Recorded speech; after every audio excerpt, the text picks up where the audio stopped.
Hello, good morning to all students. Welcome to the online classes of BL Students School Milchum.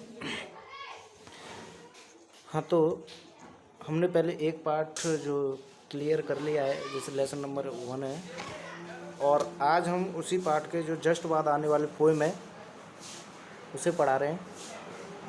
तो शुरू करते हैं। देखिए, poem का जो नाम है, पहली पोएम है the ant and the cricket. इस पोएम के अंतर्गत कवि ने व्यक्ति की मानसिकता के ऊपर चित्रण करते हुए इस पोएम को लिखा है।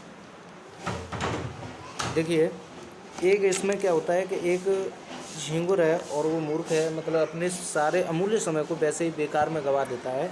और उसके बाद वो क्या है कि जब उसे ज़रूरत पड़ती है तो उसके पास ना तो खाने के लिए कुछ होता है और वह ना ही रहने के लिए घर होता है।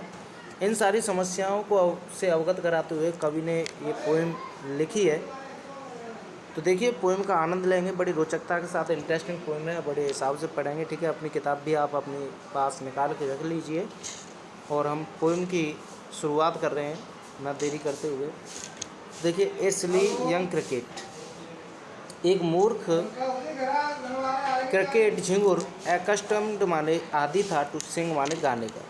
एक यंग क्रिकेट मूर्ख क्रिकेट जो झिंगुर था वो गाने का आदि था।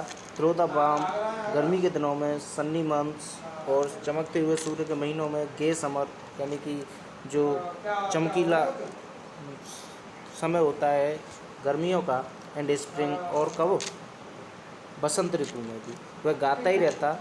और जब बात आती है ना बिगेन टू कंप्लेन, वह क्या करने लग जाता है, शिकायत करने लग जाता है। व्हेन माने जब ही, फाउंड माने वह पाता है, दैट माने कि, एट होम माने घर पर, इज कपबोर्ड उसकी अलमारी, वॉज एम्प्टी कैसी है, खाली है।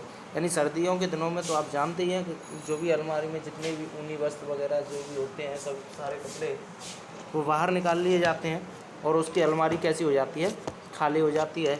एंड विंटर वॉज कम, तब उसे मालूम चलता है कि सर्दियाँ आ गई हैं।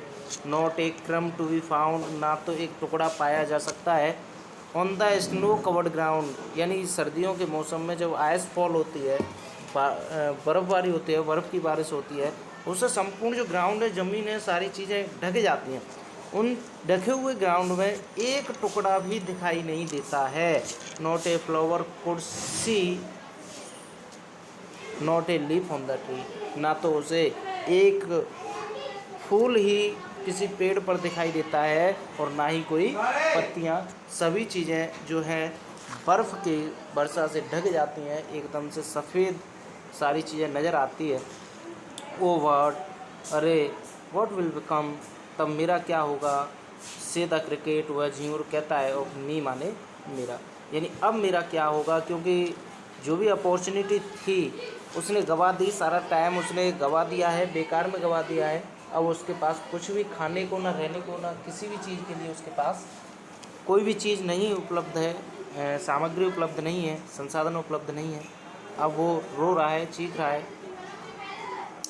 एट लास्ट, अंत में, बाई स्टारवेशन, भूख के द्वारा, एंड फेमाइन माने और अकाल, मेड वोल्ड उसे क्या बना देता है, निर्भीक और साहसी बना देता है। ऑल ड्रिपिंग, भीगता हुआ बूंदों से, वर्षा के कारण, वेट माने गीला है। And all trembling with cold, और उसका संपूर्ण शरीर सर्दी से कांप रहा है। अबे ही सेट ऑफ, और वह निकल पड़ता है टू मिजरली आंट, एक कंजूस चींटी के पास। सहायता के लिए कंजूस चींटी के पास जाता है और उससे कुछ खाने के लिए मांगता है, या उसके पास उसके घर में शरण लेने के लिए कहता है। टू सी इफ, देखो, और उससे कहता है देखो यदि,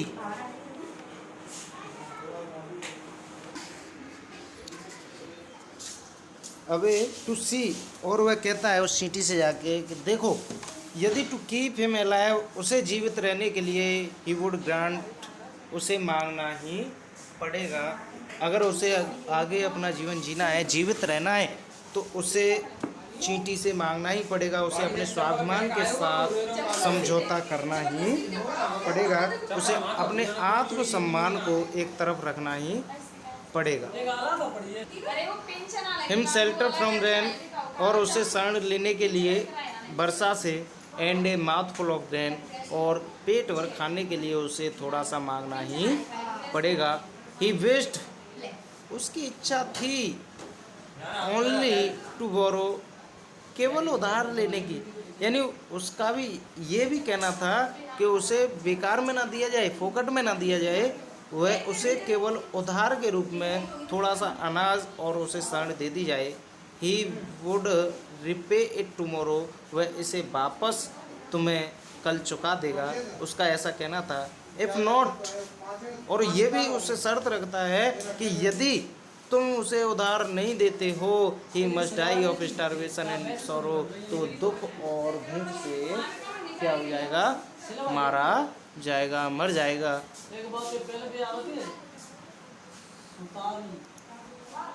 says the ant to the cricket, तब चींटी कहती है झींगुर से, I am your servant and friend, मैं आपका मित्र और नौकर हूँ, वह ऐसा कहती है।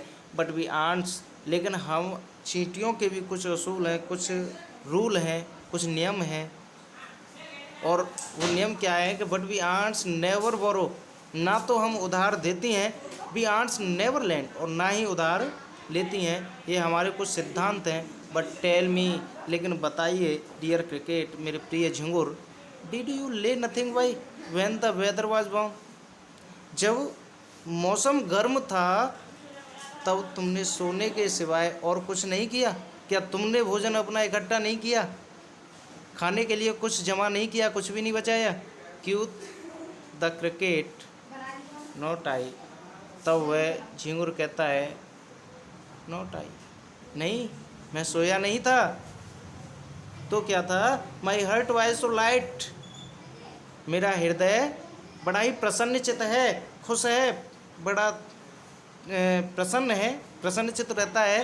That I sang day and night, और इसीलिए मैं पूरे दिन और रात केवल गाने ही गाता रहता हूँ, इसीलिए मुझे टाइम नहीं मिल पाया। फॉर ऑल नेचर लुक्ड गे, और मुझे संपूर्ण प्रकृति बड़ी आनंदित नज़र आती है, बड़ी अच्छी लगती है। यू सेंग सर, तब चींटी जवाब देती है, यू सेंग सर, तुमने गीत गाए? अच्छा श्रीमान जी। देन यू से, तो फिर तुम गाते रहिए। गो देन, तब तुम यहाँ से जाइए और गीत ही गाते रहिए। सेज द आंट, ऐसा चींटी ने कहा। And dance the winter away, और इतना ही नहीं, गाने के साथ साथ सर्दी के मौसम में डांस भी कीजिए, नृत्य भी कीजिए। ये ऐसा किसने कहा? चींटी ने कहा। 10 एंडिंग, और इस प्रकार उनके वार्तालाप का समापन होता है। ही हैस्टिली लिफ्टेड द विकेट, और वह तेजी से दरवाजे को बंद कर लेती है। कौन? चींटी। And out of the door, और दरवाजे के बाहर turn the poor little cricket, चुपचाप मुड़ता हुआ बेचारा छोटा सा झिंगुर। Folks call this a fable, लोग इसे लोक कथा कहते हैं। I will warrant it too, लेकिन मैं इसे निश्चय पूर्वक कहता हूँ कि ये क्या है, एक सत्यता है। सम क्रिकेट्स हैव 4 legs, कि कुछ झिंगुर 4 पैर रखते हैं। बट कि सम हैव 2, लेकिन कुछ झिंगुरों के 2 ही पैर होते हैं। इस लास्ट वाली लाइन में जो कवि ने व्यक्ति को यानी मनुष्यों को इंगित करते हुए, संकेत करते हुए, उनके ऊपर आक्षेप लगाते हुए कहा है कि वो 2 पैरों वाले झिंगुर कौन है? ये मनुष्य ही हैं, जो अपने संपूर्ण अमूल्य समय को गंवा देते हैं और बाद में फिर दूसरे के पास, दूसरे पे डिपेंड होते हैं। ऐसा हमें नहीं करना चाहिए। ठीक है, तो ये पोएम थी आपकी, आपको समझ में आई होगी मुझे आशा है। अगर नहीं समझ में आई है तो जो भी आपकी समस्या है वो आप ऑनलाइन हेल्प डेस्क के माध्यम से हमें भेज सकते हैं। हम आपकी समस्याओं के समाधान के लिए सदैव तत्पर हैं। और आज की वीडियो को यहीं समाप्त करते हैं। और मेरे साथ बड़े ध्यानपूर्वक पढ़ने के लिए बहुत बहुत धन्यवाद। तब तक के लिए bye bye, goodbye, thank you.